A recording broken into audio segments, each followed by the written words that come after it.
जरा सोचिए कि आप अपने घर में अकेले बैठे हैं और आपको भूख लगी है। आप अपने जहन में कुछ फेवरेट डिशेस के बारे में सोचते हैं और फिर आप सोचते हैं कि यार मैं किसी होटल या फिर किसी रेस्टोरेंट जाता हूं, वहां पर इन डिशेस को खा लूंगा। अब आप अपने घर से अकेले निकलते हैं और एक ऐसे रेस्टोरेंट या फिर एक ऐसे होटल जाते हैं जहां इससे पहले आप कभी नहीं गए। अब जैसे ही वहां आप पहुंचते हैं, आप वहां बैठते हैं, तो कुछ ही देर में वेटर आपके बिना बोले ही आपके लिए वो फेवरेट डिशेस लेकर आ जाता है कि जिसको आपने घर में बैठे बैठे सोचा था। अब हालांकि आपने उस वेटर से कुछ कहा ही नहीं था, तो फिर वो आपकी ये फेवरेट डिशेस आपके बिना बोले कैसे लेके आ गया। अब इस सिचुएशन में आप उस वेटर से पूछते हैं कि भाई ये खाना तू लेकर आया है, ये कैसे लेकर आया है, मैंने तो तुझे ऑर्डर ही नहीं दिया। तो इसके जवाब में आपसे वो वेटर कहता है कि भाई आप ही ने कुछ देर पहले मुझे ये ऑर्डर दिया था। अब आप हैरान और परेशान हो जाते हैं कि यार मैं तो घर बैठे बैठे ये बात सोच रहा था, इससे मेरी बात का कैसे पता चला। अभी जो मैंने आपको एक स्टोरी बताई है, क्या ऐसा रियल लाइफ में मुमकिन है भी, और क्या कभी किसी के साथ ऐसा हुआ है? इस मिसाल देने का मतलब ये था कि कभी कभी ऐसा होता है कि आप किसी चीज के बारे में सोचते हैं और आपके सोचते ही वो चीज आप तक पहुंच भी जाती है। फॉर एग्जांपल, कभी कभी ऐसा भी होता है कि आप अपने किसी दोस्त के बारे में सोचते हैं कि यार काफी दिन हो गए मैं उस दोस्त से नहीं मिला, और आप ये सोचते ही अपना फोन उठाते हो, आप सोचते हो मैं इसे कॉल कर लेता हूं, लेकिन आपके कॉल मिलाने से पहले ही उसी टाइम उसकी कॉल आ जाती है। अब आप परेशान हो जाते हैं कि यार मैं तो अभी इसे कॉल करने लगा था इतने दिनों बाद, इसने मेरे कॉल करने से पहले खुद ही अचानक कैसे कॉल कर ली। ऐसा अमूमन किसी न किसी के साथ होता रहता है। अब इस फिनोमेना को टेलीपैथी कहा जाता है। अब टेलीपैथी के बारे में आपने यकीनन कहीं ना कहीं तो सुन रखा होगा। इस बारे में कहा जाता है कि आपके दिमाग से कुछ लहरें निकलती हैं जो किसी दूसरे इंसान जिसके बारे में आप सोचते हैं या किसी चीज के बारे में, उस तक वो लहरें पहुंचती हैं। आपका उस दिमाग के साथ कनेक्शन बन जाता है और आपका मैसेज उस तक पहुंच जाता है। अब क्या रियल लाइफ में ये बातें मुमकिन भी हैं? इसकी सच्चाई क्या है? साइंस इस बारे में क्या कहती है और लोगों के इस बारे में क्या ख्यालात हैं? इसकी सच्चाई क्या है, इस वीडियो में हम जानने की कोशिश करेंगे। वैसे टेलीपैथी पर कई मूवीज भी बन चुकी हैं, जैसे कि यहाँ मैं आपको चंद मूवीज के नाम बता देता हूँ। अकीरा 1988 में, द ग्रीन माइल 1999 में, स्टॉकर 1979 में, एक्समैन 2000 में, डार्क सिटी 1998 में, और इसी तरह कई मूवीज आप देख सकते हैं। अब इन मूवीज में भी ये बताने की कोशिश की गई है कि भाई इंसान के दिमाग से लहरें निकलती हैं और ये लहरें आप जिस बंदे को अपना पैगाम पहुंचाना चाहते हैं उस बंदे के साथ कनेक्ट हो सकती हैं, और फिर जब ये उसके साथ कनेक्ट हो जाती है तो चाहे वो बंदा कई किलोमीटर दूर ही क्यों नहीं, आपकी बात बिना बोले ही उस तक पहुंच जाती है, चाहे रास्ते में जितनी भी रुकावटें आ जाए। यानी इसकी मिसाल भी ऐसी है जैसे आप एक मुल्क से दूसरे मुल्क में फोन करते हैं और आपकी बात उसी सेकंड पहुंच भी रही होती है। बिल्कुल इंसानी दिमाग की भी इसी तरह फ्रीक्वेंसीज हैं। एक बंदा जो बात सोचता है, वो जिस बंदे के बारे में सोचता है, अगर तो वो चाहे तो वो उस तक अपनी बात पहुंचा सकता है।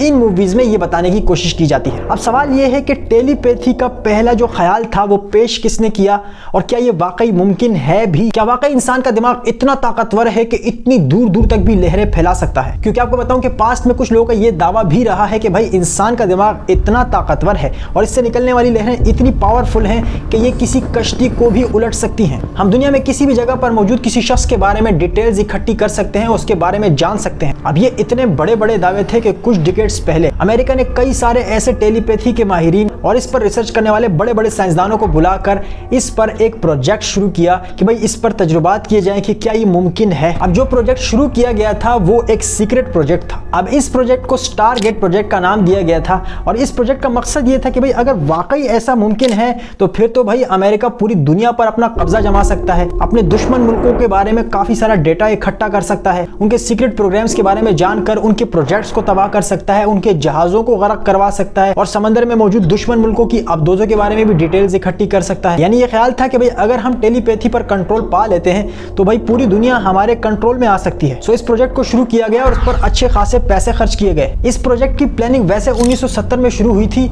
लेकिन इसका बाकायदा तौर पर आगाज 1978 में किया गया। अब वैसे तो इसे स्टारगेट प्रोजेक्ट का नाम दिया गया था, लेकिन ये चूंकि एक बहुत सीक्रेट प्रोजेक्ट था, इसलिए इस प्रोजेक्ट पर काम करने वाले लोग इसे सीक्रेट नामों से बुलाते थे, यानी इन्हें कोड नेम्स दे रखे थे। जैसे कि इसी प्रोजेक्ट को वो Gondola Wish, Grill Flame, Center Lane, project CF, Sun Streak और स्कैनेट वगैरह। सो बेसिकली इस पूरे प्रोजेक्ट का मकसद ये था कि भाई इस पर हम कंट्रोल पाके अपनी मुखालिफ कंट्रीज के खिलाफ इस्तेमाल कर सकेंगे, और साथ ही ये बात जानना भी कि क्या वाकई ये टेलीपैथी की कोई हकीकत है भी या नहीं। काफी सारे साइंसदानों और खुद को टेलीपैथी के बड़े बड़े एक्सपर्ट्स कहने वाले भी इस प्रोग्राम में शामिल किए गए। इनको हर सहूलत दी गई और इन्हें कई साल के लिए छोड़ दिया गया कि भाई तुम कुछ भी करो, बस ये चीज पर कंट्रोल हासिल करो, यानी ये साबित करके दिखाओ कि वाकई टेलीपैथी मुमकिन है। अब जो ये बहुत बड़े बड़े दावे थे कि टेलीपैथी के जरिए कश्तियाँ तक उल्टी जा सकती हैं और दूसरे इंसानों के बारे में मालूमात इकट्ठी की जा सकती हैं। अब आगे जाकर इन्होंने कितनी कश्तियाँ उल्टी और कितने इंसानों के बारे में मालूमात इकट्ठी कर पाए और टेलीपैथी को साबित कर पाए या नहीं, इसकी बात हम आगे करेंगे। पहले हम ये जान लेते हैं कि टेलीपैथी वर्ड आया कहाँ से, इसका मतलब क्या है और इसका पहला ख्याल किसने पेश किया। अब सबसे पहले आप इस टेलीपैथी वर्ड के बारे में अगर आप सोचो तो आपको ये वर्ड जाना पहचाना नहीं लगता। अगर आप देखो टेलीफोन, टेलीविजन, टेलीग्राम, टेलीग्राफ, अगर आप गौर करो तो हर लफ्ज के शुरू में टेली आ रहा है, उसके बाद दूसरा वर्ड है, यानी ये सारे लफ्ज दो वर्ड से मिलकर बने हुए हैं, लेकिन इनके शुरू में टेली जरूर आ रहा है। अब आपको बता दूं कि ये जितने भी वर्ड्स में ये टेली जो आ रहा है ना, ये टेली लफ्ज इंग्लिश का नहीं है बल्कि ये एक ग्रीक वर्ड है और ये वर्ड फासलों के लिए यूज होता है, यानी कि दूर के लिए। टेली का मतलब है दूर। जैसे अगर हम वर्ड टेलीफोन की बात करें तो टेलीफोन में जो टेली वर्ड है वो भी ग्रीक है, लेकिन ये जो फोन वर्ड है ये भी इंग्लिश का नहीं है बल्कि ये भी ग्रीक वर्ड है। और ग्रीक लैंग्वेज में फोन का मतलब है साउंड, आवाज, तो यानी टेलीफोन का मतलब होगा दूर की आवाज। और जाहिर है फोन पे आप दूर की आवाज को सुन पाते हैं। और बिल्कुल इसी तरह अगर हम टेलीविजन की बात करें तो टेली का मतलब दूर और इसके अंदर जो विजन लफ्ज है ये भी दरअसल इंग्लिश का नहीं बल्कि ये लैटिन वर्ड है। और विजन का जो रूट वर्ड है वो है विज, जिसका मतलब है देखना। तो यहाँ पर जो टीवी यानी टेलीविजन है उसका मतलब है दूर की चीजें देखना। अब हम आते हैं टेलीपैथी वर्ड पे। तो टेलीपैथी में टेली का मतलब तो आपको मालूम ही हो गया, यानी कि इसका मतलब दूर। अगर हम पैथी की बात करें तो पैथी वर्ड इंग्लिश का नहीं बल्कि ये भी एक ग्रीक वर्ड है जिसका रूट वर्ड है पैथिया या पैथोस और इसका मतलब है जज्बा, एहसास या तजुर्बा। सो यहाँ पर टेलीपैथी का मतलब ये होगा कि दूर की चीज का एहसास या फिर दूर की चीज का तजुर्बा या फिर अपनी फीलिंग्स को दूर किसी और दिमाग तक पहुंचाना। अभी जो टेलीपैथी वर्ड है ये स्टारगेट प्रोजेक्ट के शुरू होने से भी तकरीबन 100 साल पहले 1980 से 1983 के बीच में एक साइकिक रिसर्चर फ्रीडेरिक ने पेश किया था। इस साइकिक का ये दावा था कि भाई इंसान के दिमाग से वेव्स यानी लहरें फ्रीक्वेंसी की शक्ल में निकलती हैं और ये लहरें दूसरे इंसान के दिमाग की फ्रीक्वेंसी को ढूंढकर उन तक पहुंच जाती हैं और यूं उससे लिंक होने के बाद एक दिमाग का पैगाम दूसरे दिमाग तक पहुंच जाता है, यानी एक दिमाग दूसरे दिमाग के साथ इन फ्रीक्वेंसी या इन लहरों के जरिए कनेक्ट हो सकता है। अब इसकी मिसाल ऐसी है कि जैसे आप एफएम रेडियो पर एक स्पेसिफिक चैनल की फ्रीक्वेंसी को कनेक्ट करते हैं तो आपको उसी फ्रीक्वेंसी वाले चैनल की ट्रांसमिशन सुनाई देती है, जबकि दूसरी फ्रीक्वेंसीज वाली आपको नहीं सुनाई देती जब तक कि आप उसकी फ्रीक्वेंसी को कनेक्ट ना कर लें। बिल्कुल इसी तरह इंसान के दिमाग से निकलने वाली फ्रीक्वेंसीज भी मौजूद हैं। अब इस साइकिक ने कोई साइंटिफिक एक्सपेरिमेंट नहीं किया था, लेकिन इसका ये दावा इतना मशहूर हुआ और लोगों ने इस पर इतना यकीन करना शुरू कर दिया कि इस पर कई बुक्स लिखी गई, कई मैगजीन्स, कई अखबारात में इस बारे में आर्टिकल्स छपने लगे और काफी लोग इसे एक सच मानने लगे। काफी लोगों का ये मानना था कि भाई हम किसी चीज के बारे में या किसी शख्स के बारे में सोचते हैं कि यार वो मिला नहीं या कोई ऐसी बात होती है और जब हम उसे सोचते हैं वो बंदा उस टाइम पहुंच जाता है। सो काफी लोगों का ये 100% यकीन होने लगा कि भाई ये टेलीपैथी की वजह से ही होता है। अब दुनिया भर में लोगों के इस बात पर इतना ज्यादा यकीन करने की वजह से अमेरिका ने भी स्टारगेट प्रोजेक्ट शुरू किया। उन्होंने भी सोचा कि भाई अगर हमारा ब्रेन इतना पावरफुल है कि ये कश्तियां तक उलट सकता है और ये किसी भी बारे में इंफॉर्मेशन इकट्ठी कर सकता है इस तरीके से, तो भाई इस पर तो काम होना चाहिए। अभी जो स्टारगेट प्रोजेक्ट था ये दरअसल अमेरिकन आर्मी का सीक्रेट प्रोजेक्ट था और 1978 में ये फोर्ट मेड मेरीलैंड में डिफेंस इंटेलिजेंस एजेंसी और SRI इंटरनेशनल ने आर्मी और इंटेलिजेंस एप्लीकेशंस में साइकिक पावर के इम्कानात पर रिसर्च के लिए बनाया था। अब इस प्रोजेक्ट के बिल्कुल शुरुआत में 15 से 20 रिसर्चर्स और खुद को टेलीपैथी का एक्सपर्ट करने वालों को कुछ टास्क दिए गए, जैसे कि इनमें से कुछ को टास्क दिया गया कि भाई आप इस बैरिक के अंदर यानी इस टारगेट प्रोजेक्ट के बेस के अंदर बैठकर इस बैरिक के ही आसपास मौजूद अमेरिका के दूसरे फौजी अड्डों के बारे में मालूमात बताएं और ये मालूमात आपको बैरिक के अंदर बैठे बैठे बतानी है कि वहां कौन मौजूद है और क्या कर रहा है। यानी इनमें ज्यादातर को ऐसे टास्क दिए गए कि भाई आप बैरिक के अंदर बैठे बैठे बाहरी दुनिया के बारे में या किसी और बाहरी शख्स के बारे में मालूमात इकट्ठी करके बताएं। ये काम आपने किसी टेक्नोलॉजी के इस्तेमाल करते हुए नहीं बताना, यानी आपको बस दिमाग का इस्तेमाल करके ही बताना है। इसके लिए आप टेलीपैथी के जितने भी गुर आपको आते हैं या जो भी आप समझते हैं आप इस्तेमाल करें, टेक्नोलॉजी का इस्तेमाल आप नहीं करेंगे। अब ये मालूमात हासिल करने का पहला टास्क इन्हें इसलिए दिया गया कि भाई अगर ये इसमें कामयाब हो जाते हैं तो फिर अमेरिका सबसे पहले अपने उन सोल्जर्स के बारे में मालूमात इकट्ठी करेगा जो या तो गायब हो गए हैं या फिर अगवा हो चुके हैं, उनकी लोकेशन और उनके बारे में मालूमात इकट्ठी करेगा। इसके अलावा वो मुल्क जहां पर अमेरिका लड़ना चाह रहा था या लड़ रहा रहा था। उनके मुल्क के लीडर्स के बारे में मालूमात इकट्ठी करना भी मकसद था। जैसे उस दौर में सद्दाम हुसैन की लोकेशन और सद्दाम हुसैन के बारे में भी इंफॉर्मेशन इकट्ठी करना, यह भी इस मकसद में शामिल था। इसके अलावा टेलीपैथी का इस्तेमाल करते हुए रशियन अब्दोजों की लोकेशन, उनकी क्वालिटीज और उनकी एबिलिटीज के बारे में डिटेल्स इकट्ठी करना। इसके अलावा प्लूटोनियम और बहुत सी ऐसी धातें जो बहुत खास हैं, उनकी मौजूदगी का पता लगाना भी इस प्रोजेक्ट का हिस्सा था। लेकिन ये सारे मिशन तो तब कंप्लीट हो पाते जब ये रिसर्चर्स अपनी कोई स्किल्स दिखाते और टेलीपैथी पर कंट्रोल हासिल कर पाते। आप अंदाजा लगाएं कि उस दौर में इस प्रोजेक्ट पर तकरीबन $20 मिलियन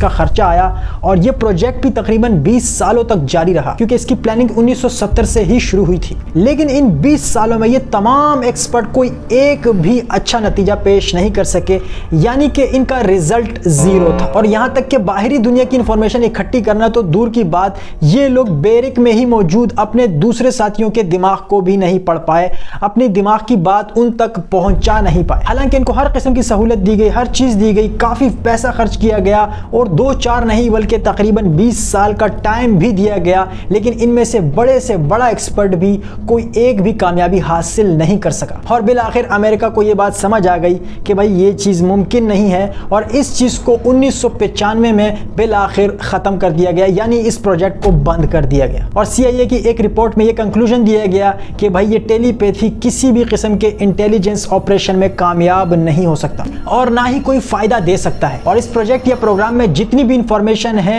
उनका हकीकत से कोई ताल्लुक नहीं। और टेलीपैथी के बारे में इससे पहले जितनी भी इंफॉर्मेशन दी गई वो सब की सब गलत हैं और ये साइंटिफिकली इस तरह गलत साबित हो गया। अब हालांकि इसके साइंटिफिकली गलत साबित होने के बावजूद भी आज भी बहुत से लोग ऐसे हैं जो इस पर अंधा यकीन रखते हैं। वो कहते हैं कि भाई ये है, ये मुमकिन हो सकता है। अब यहाँ पर आपको मैं एक बात बता दूं कि इंसानी दिमाग में लहरें बनती हैं, लेकिन बात दरअसल ये है कि इंसानी दिमाग में न्यूरॉन्स मौजूद होते हैं। ये न्यूरॉन्स दरअसल ब्रेन सेल्स हैं जो कम्युनिकेशन के लिए फायर होते रहते हैं और दिमाग में वाकई जो लहरें बनती हैं उनकी फ्रीक्वेंसी को रिकॉर्ड करने के लिए एक टेक्नोलॉजी इस्तेमाल की जाती है जिसे EEG कहा जाता है, जिसमें आपके दिमाग पर कई सेंसर्स लगाए जाते हैं जो आपके दिमाग में होने वाली एक्टिविटी या सिग्नल्स को रिकॉर्ड करते हैं। लेकिन याद रखिए कि दिमाग में अगर लहरें बन रही हैं, कोई एक्टिविटी हो रही है, कोई सिग्नल्स आगे पीछे हो रहे हैं या कुछ भी हो रहा है, वो दिमाग के अंदर ही होता है, दिमाग से बाहर नहीं निकल रहा होता। इसकी मिसाल ऐसी है जैसे एक तार के अंदर करंट फ्लो कर रहा होता है, वो करंट बाहर सफर नहीं कर पा रहा होता बल्कि वो उस तार में ही सफर करता है।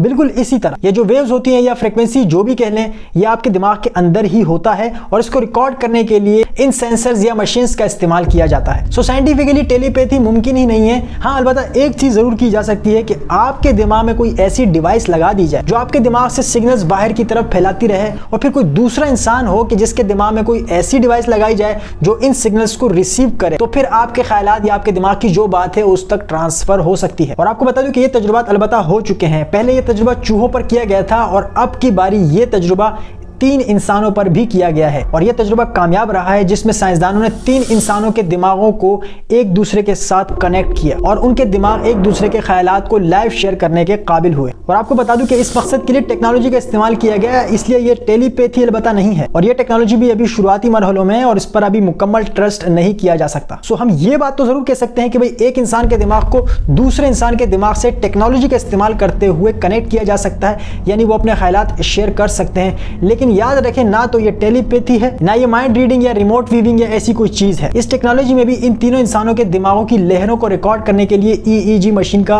इस्तेमाल किया गया और फिर उनके दिमाग की लहरों को रिकॉर्ड करके मैग्नेटिक फील्ड के जरिए दूसरे इंसान के दिमाग तक पहुंचाया गया। लेकिन याद रखें कि इस टेक्नोलॉजी का इस्तेमाल किए बगैर आप अपने दिमाग की कोई भी बात दूसरे इंसान तक कभी नहीं पहुंचा सकते और ना ये कभी साबित हो सका। मैं जानता हूं इस पूरी वीडियो में अभी तक आपके जहन में एक सवाल जरूर घूम रहा होगा कि यार वो जो हम किसी के बारे में सोच रहे होते हैं और काफी टाइम से मिले नहीं होते और फिर वो अचानक पहुंच जाता है या वो हमें कॉल कर लेता है, फिर ये कैसे होता है? क्या ये टेलीपैथी नहीं है? लेकिन मैं आपको बता दूं कि वो टेलीपैथी नहीं बल्कि इत्तेफाक ही होता है, क्योंकि दिन भर साला साल आप सैकड़ों दोस्तों यारों और चीजों के बारे में सोचते हैं और वो चीज आपके सामने नहीं आती, लेकिन अगर एक आध बार आपके सामने वो चीज इत्तेफाकन आ जाए तो इसको टेलीपैथी से नहीं जोड़ सकते। अब इसकी मिसाल ऐसी है जैसे किसी जाली पीर या बाबा के पास कोई 100 मरीज आते हैं और वो बाबा जी दम मनते कुछ भी फूकते रहते हैं, हर मरीज पर वही दम फूकते रहते हैं। अब उसमें से 95 मरीज ऐसे होते हैं जो ठीक नहीं हो पाते, वो बिल्कुल वैसे के वैसे ही रहते हैं। लेकिन लेकिन इनमें से अगर कोई 5 मरीज इत्तेफाकन नेचुरली जो वैसे भी ठीक होने वाले थे, अगर वो ठीक हो जाते हैं तो सब लोग इसे बाबा जी की करामत समझते हैं, जबकि हकीकतन वो बाबा जी की कोई करामत नहीं होती, वो तो खुद ही ठीक होने वाले थे। ये समझो एक लॉटरी वाला हिसाब होता है, उसका बाबा जी की करामत से कोई ताल्लुक नहीं होता।